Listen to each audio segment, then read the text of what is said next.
Welcome back everybody, I hope you're having a beautiful day. We're reading more Am I the A-hole today, so I feel like it's definitely going to be a beautiful day. Also, I'm starting my day with this today, so I hope that's not a mistake. So with that being said, enjoy guys.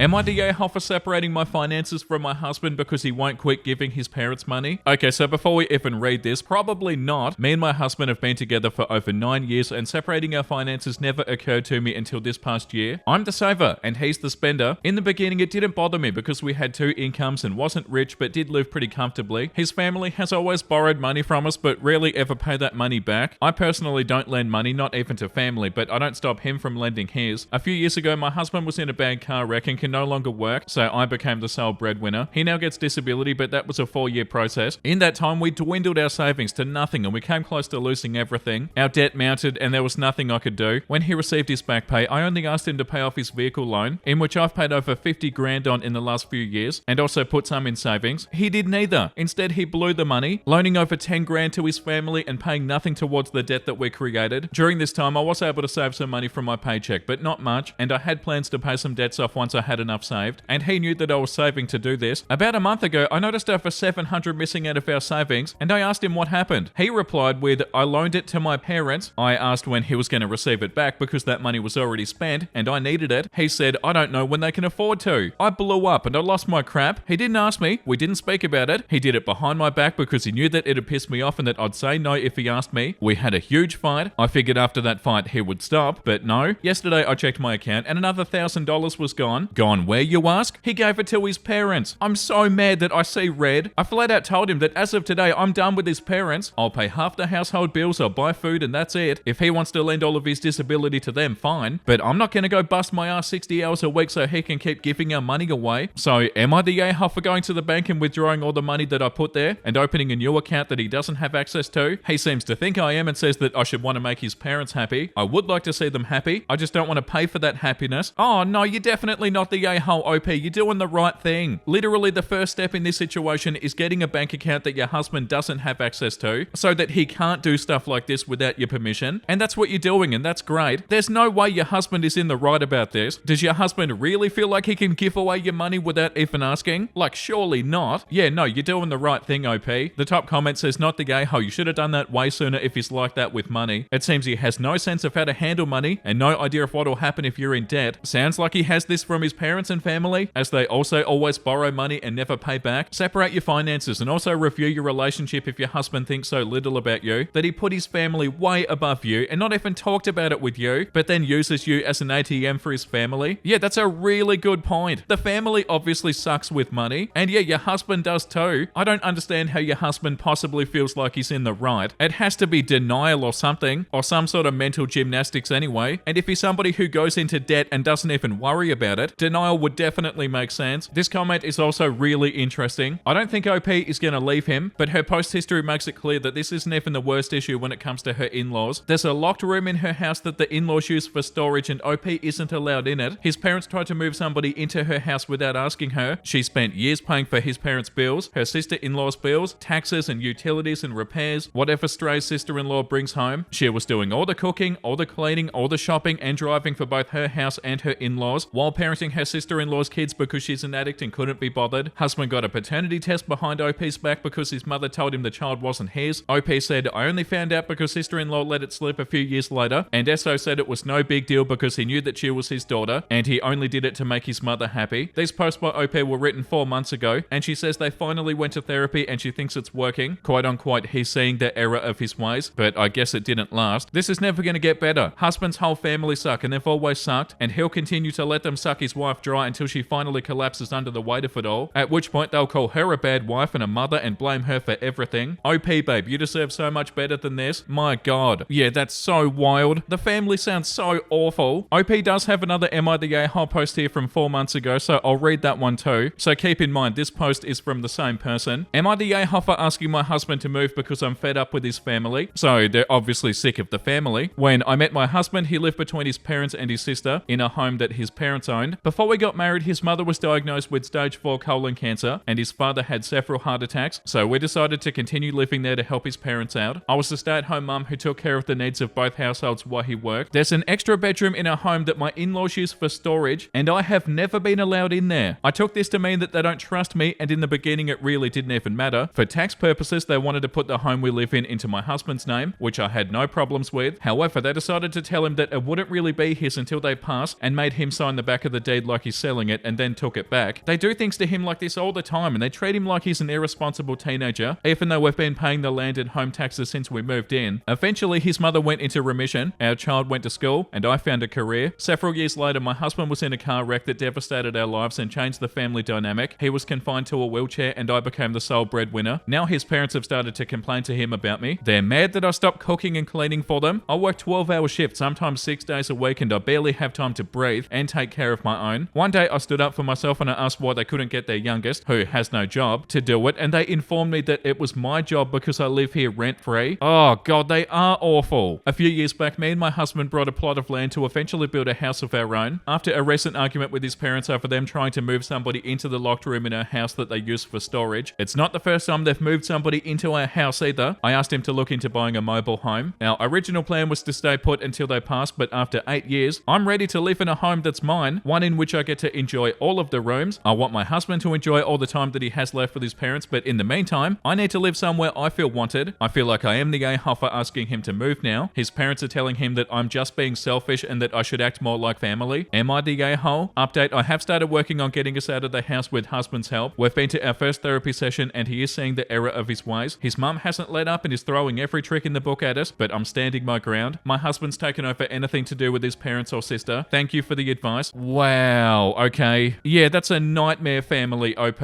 And so now, on top of that, the husband is taking money out of the joint account and giving it all to his parents. Oh god. Like, what do you mean there's a room in your own house that your in-laws aren't letting you into? God, yeah, I don't like telling people what to do, but if I were you, OP, I'd run in the opposite direction of a family like this. Okay, the next one is called, am I the a-hole for refusing to remove certain foods from my house because my husband's friend is allergic? My husband and I recently moved into the same city as his childhood best friend Steve. Steve is allergic to all nuts, legumes, and soy. Because of this, my husband wants our house to have a rule that we're not to have nuts in the house in case he comes over. I think that's a dumb rule and I refuse to comply. I did agree to keep my nut-based products in a separate container, but my husband thinks that isn't enough. I'm allergic to wheat and we still have it in the house. I also think it's unnecessary. I don't know the extent of Steve's allergies, but I do know it's not immediately life-threatening. He doesn't carry an EpiPen, and he also works in food service and frequently handles nuts. Being in the same room isn't going to hurt him. As long as we don't serve him food with nuts or watch for cross-contamination, we should be fine. The food that Steve is allergic to are a big part of my diet. Also, this is where I live, not Steve, so I feel like I shouldn't have to cater to the possibility that he might come over at some point in the future. Yeah, definitely OP. But my husband is worried that he'll accidentally cause his friend to have an allergic reaction if we don't keep the entire house free of allergens. Am I the a-hole for refusing to go along with that? No, you're not the a-hole, OP.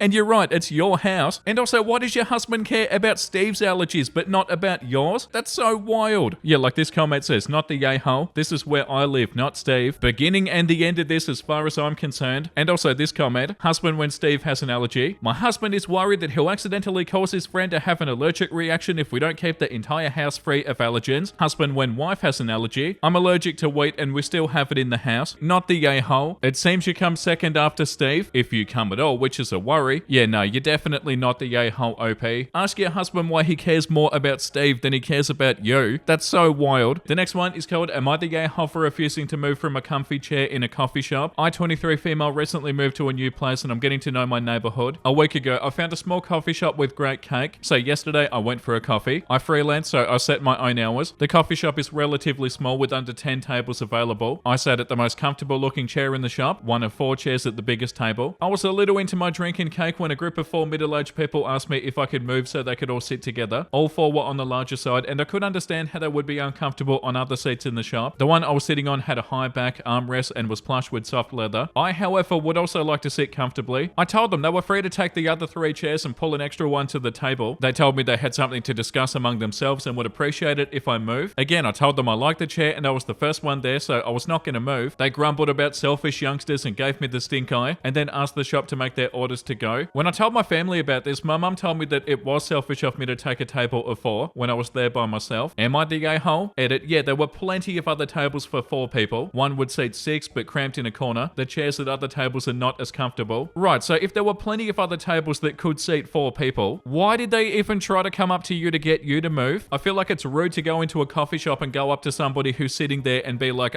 could you please move? Especially if there are other places they could sit. But also, were there other places that you could have sit? Because why are you sitting at a table that's meant for 4 people if it's just you? I can't imagine going into a coffee shop and sitting down at a table that's meant for a group and it only being me sitting there. Like, that's kind of annoying as well. Okay, yeah, the comments are saying the same stuff. Like this comment, single people on large tables make me want to do revenge. Signed a cafe manager. You the a-hole, and I also can't stand people like you that go and nest in a small coffee shop with their laptop and they sit there for hours. Get a desk. A small coffee shop is not your workspace to hog for hours. And you're doing that on the biggest table in a small coffee shop. The entitlement is unbelievable. Yeah, if that's what happened, then definitely. Oh, they did say that. I forgot that they said that in the post. They did say that. I sat at the most comfortable looking chair in the shop, one of 4 chairs at the biggest table. Yeah, why would you do that? Yeah, no, I do feel like you're the a-hole, OP. The top comment says, if there are other tables that can fit 4, they're not the a-hole. You deserve comfortable seating too, but if there's no other tables for 4, it's a little inconsiderate to be taking a 4 for you alone, both for other clients and the cafe as well. And then pretty much every other comment is saying you the a-hole. Like, I imagine there was a better place that you could have sat, OP.